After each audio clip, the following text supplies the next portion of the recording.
Bem-vindos ao Observatório da Imprensa. Ela já foi chamada de hidra, dragão, fantasma, pesadelo. A inflação é tudo isso e muito mais.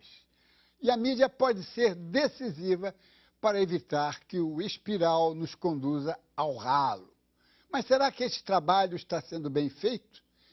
Participam do debate desta noite os jornalistas Pedro Cafardo e Vinícius Torres Freire, além do professor de economia Luiz Roberto Cunha. Você pode participar fazendo sua pergunta pelo telefone no número que aparece aí na tela ou pelo computador, através do Twitter e do nosso chat no site da TV Brasil. Mas vamos ver antes o que foi notícia na mídia dessa semana. A mídia está horrorizada com as bárbaras chacinas praticadas por fanáticos islâmicos no Afeganistão. Mas é preciso horrorizar-se também com o seu provocador, o pastor Terry Jones, da Flórida, que queimou um exemplar do Alcorão e acendeu o pavio do ódio. Terry Jones não atendeu aos apelos das autoridades americanas no ano passado e sentiu-se legitimado depois de fazer um julgamento através da internet. Terry Jones não é um líder religioso, é um terrorista político. A internet ajuda a acabar com as ditaduras, mas também serve para fomentar o fanatismo e a intolerância. O que é mais importante, a privacidade do cidadão ou a liberdade de imprensa? A questão não é acadêmica, é séria e está na capa da revista Caras da semana passada. O semanário de fofocas foi censurado por uma decisão judicial de primeira instância que o proibiu de mencionar o nome de um ex-namorado da atriz Sibeli Dorsey. Ela se suicidara dias antes. A questão é complicada e esbarra em outras, relativas ao impulso de publicar qualquer coisa antes de pensar nas consequências. Na Argentina, uma nova crise com a imprensa. O governo vem estimulando o bloqueio na circulação dos jornais de oposição. O governo está intensificando seus conflitos com a imprensa por vias diretas ou indiretas. Há pouco mais de uma semana, o Sindicato dos Caminhoneiros, aliado do governo, bloqueou as portas das gráficas do La Nación e do Clarín. Os piquetes atrasaram a distribuição do La Nación e impediram totalmente a circulação do Clarín. Os sindicalistas, que não justificaram os piquetes contra o La Nación, alegaram um conflito trabalhista que o Clarín nega. Perante a persistência do bloqueio, a Justiça ordenou a remoção dos manifestantes, mas a Polícia Federal, que está na órbita do governo Kirchner, nada fez para remover os piqueteiros, que são considerados a tropa de choque da presidente Cristina. No dia seguinte, em protesto, o Clarín publicou sua capa em branco. A tensão entre o governo, seus aliados e a imprensa continua. Na cidade de Córdoba, neste fim de semana, foi a vez do La Voz del Interior, jornal no qual o Clarín possui uma grande participação acionária. Esse jornal teve sua circulação impedida pelo Sindicato dos Jornaleiros. Em meio desta crise crescente, no dia 4 de maio, uma missão da Sociedade Interamericana de Imprensa, a CIP, desembarcará em Buenos Aires, onde pretende reunir-se com a presidente Cristina para discutir os bloqueios. Frequentemente, a presidente Cristina alega que é vítima de um fuzilamento midiático e acusa os jornais Clarín e La Nación de comandar o que ela chama de uma tentativa de golpe de Estado, e ela também afirma que esses dois jornais são os reais líderes da oposição.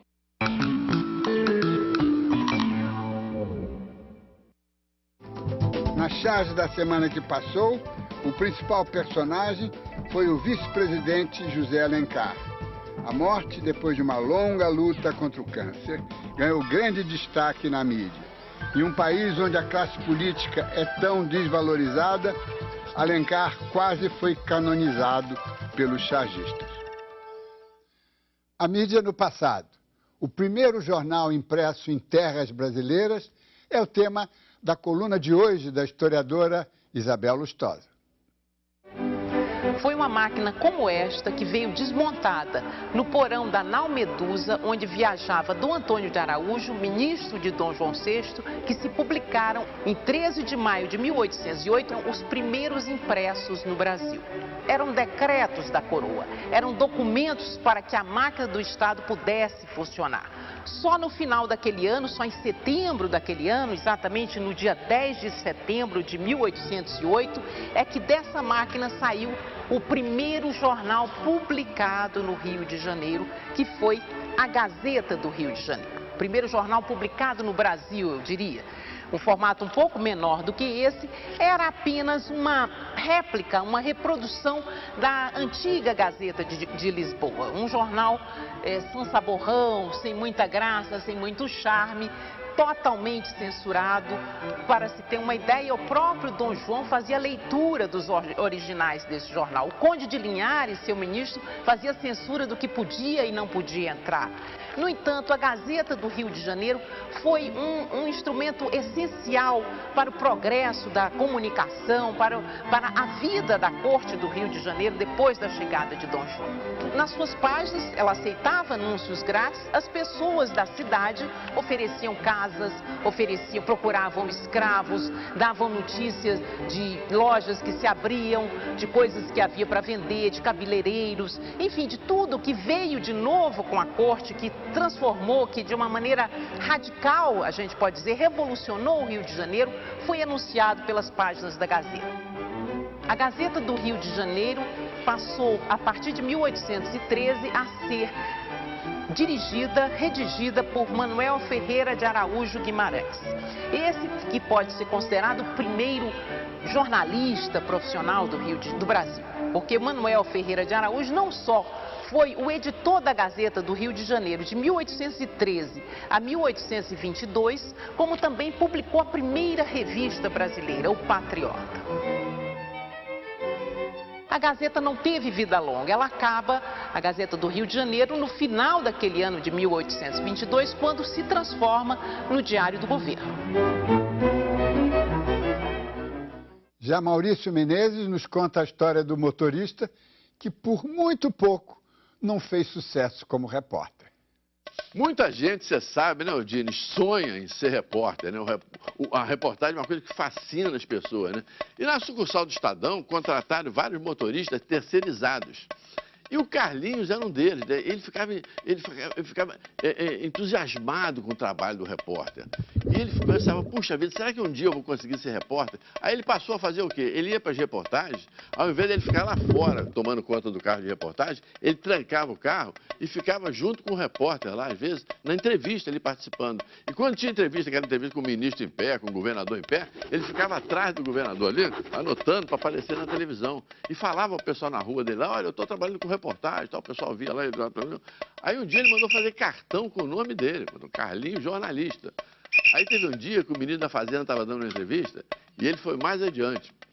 Fez uma pergunta para o ministro. E na sucursal souberam disso e o Carlinhos foi demitido.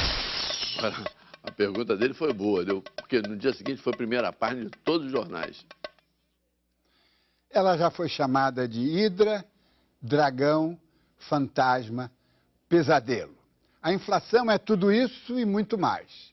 Quando o dinheiro se desvaloriza, tudo se desvaloriza e a mídia pode ser decisiva para evitar que o espiral nos conduza ao ralo. 16 anos depois, ei-la de volta às manchetes. Nossa inflação está muito longe de ser classificada como galopante. No máximo vai num trotezinho, mas esse trote pode desembestar. Nossa mídia está muito atenta às ameaças inflacionárias. Os mecanismos de acompanhamento criados pelo governo são muito precisos, confiáveis e, sobretudo, transparentes, ao contrário da Argentina. Mas não adianta noticiar apenas o movimento dos índices e das taxas. A inflação se processa no plano macroeconômico, mas também no microeconômico. E é justamente nesse nível cotidiano que a mídia tem um importantíssimo papel educativo e cívico. Governos, em geral, gostam do consumismo desenfreado. Os bancos também. A inflação Mais ainda, a imprensa tem condições de alertar o cidadão para os perigos de gastar mais do que ganha, apostar no crédito fácil e torrar a poupança. Mas para botar a boca no trombone, a mídia fatalmente colidirá com os interesses da indústria, do comércio e dos serviços. Pense antes de gastar seria o mote de uma belíssima campanha que os anunciantes detestariam. Em favor da nossa mídia, é importante registrar o saudável ceticismo que os principais veículos do país exibiram nas edições de hoje. Ao invés de rejubilar-se com a melhoria da nota concedida pela agência de classificação de riscos Fitch, mostraram-se preocupados com os efeitos perversos desta, que em tempos normais seria uma boa notícia. Se a mídia americana tivesse sido mais sensível à exuberância do mercado imobiliário, o mundo não teria passado por tantos sobressaltos desde 2008. Nos últimos meses, os brasileiros convivem com a expectativa da volta de uma velha conhecida, a inflação. Depois dos alimentos, foi a vez do álcool, do algodão, dos imóveis e dos serviços domésticos subirem de preço, alguns mais do que o dobro da inflação. No governo, a prioridade máxima é o controle da inflação, sem redução da atividade econômica. Porém, o Banco Central indicou que o ritmo de expansão do crédito é um perigoso combustível nesta engrenagem. E já sinalizou que o índice anual, previsto para 4,5%, vai ser ultrapassado. O maior risco é a indexação dos reajustes, uma cultura muito forte na economia do país. A imprensa estampou em manchetes de capa o perigo a que estamos expostos.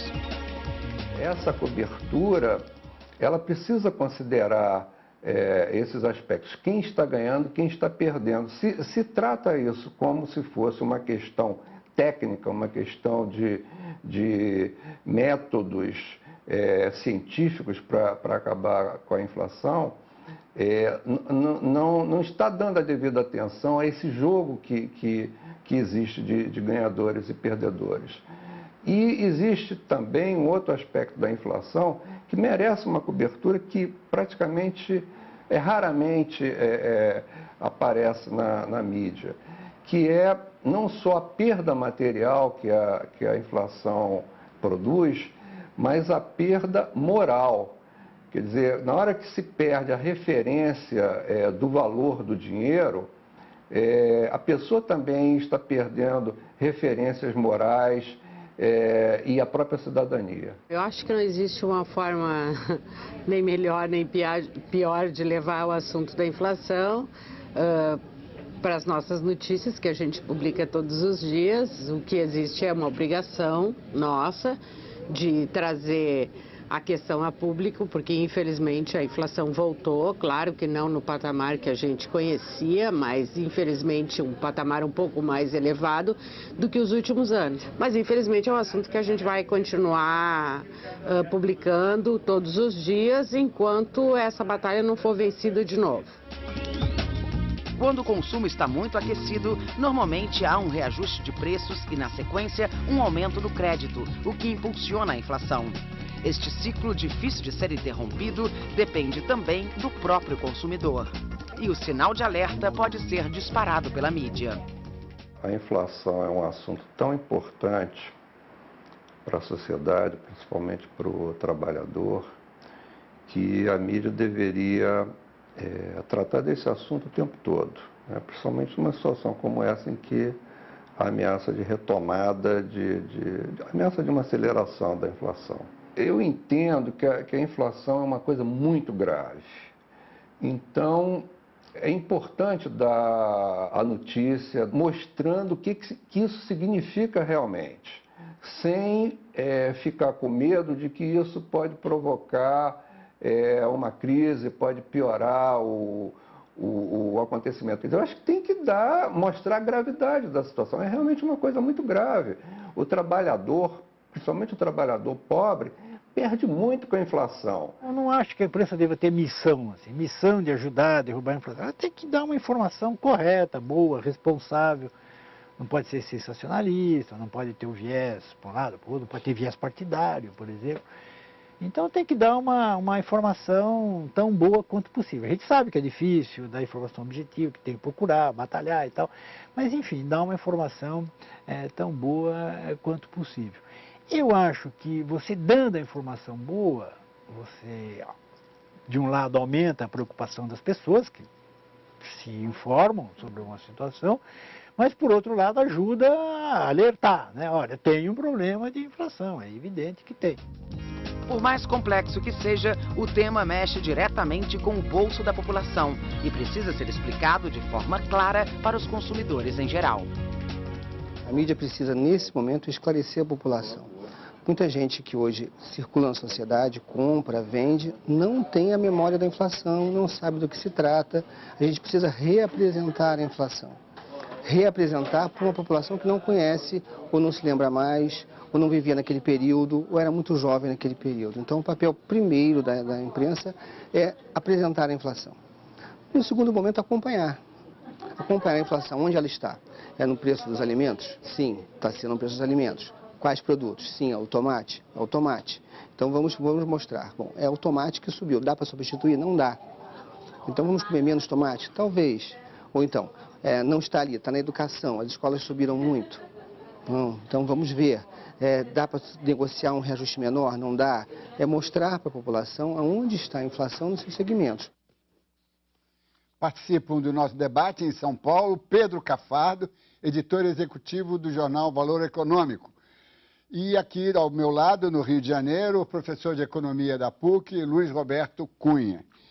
Pedro Cafardo, você está, desde a fundação do jornal, há 11 anos, né, como editor executivo, e é um jornal dedicado a um meio muito qualificado, não é? Empresários, meio acadêmico, meio político.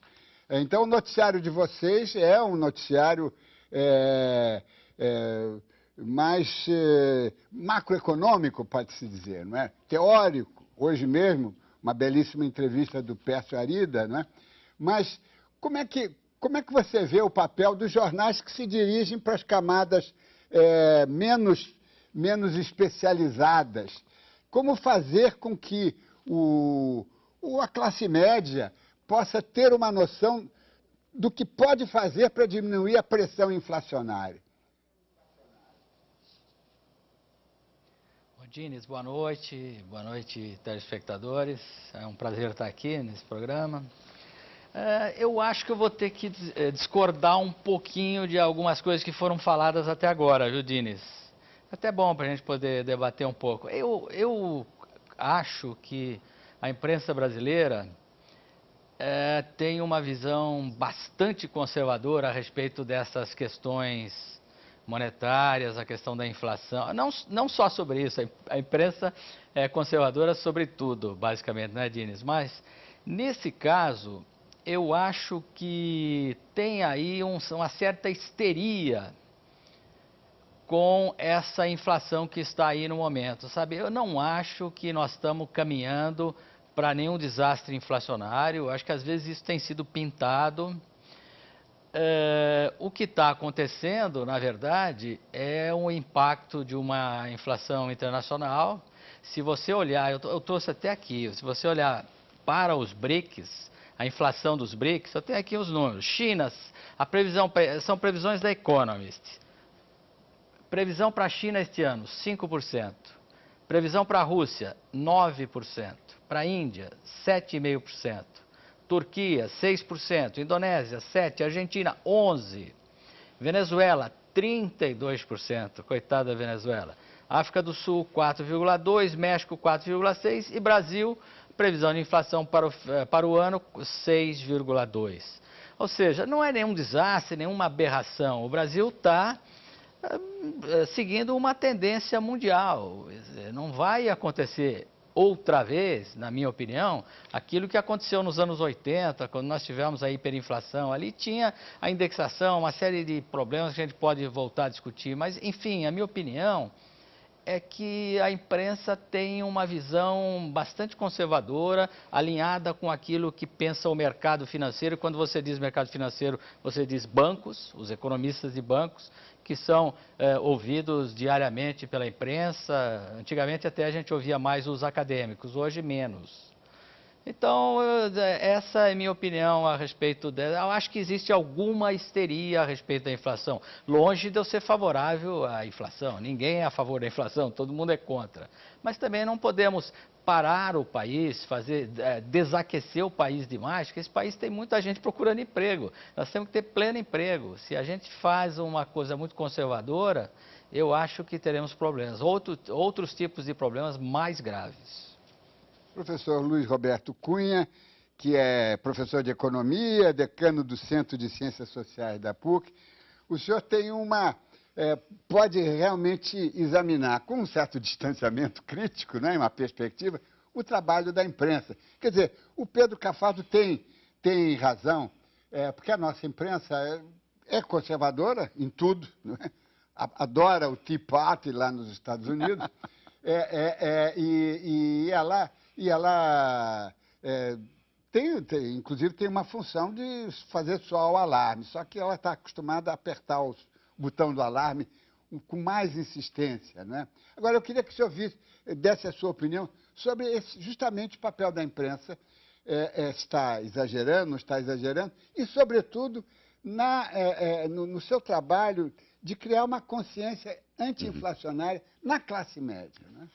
Bom, boa noite, Ines, boa noite, telespectadores, boa noite, Cafardo.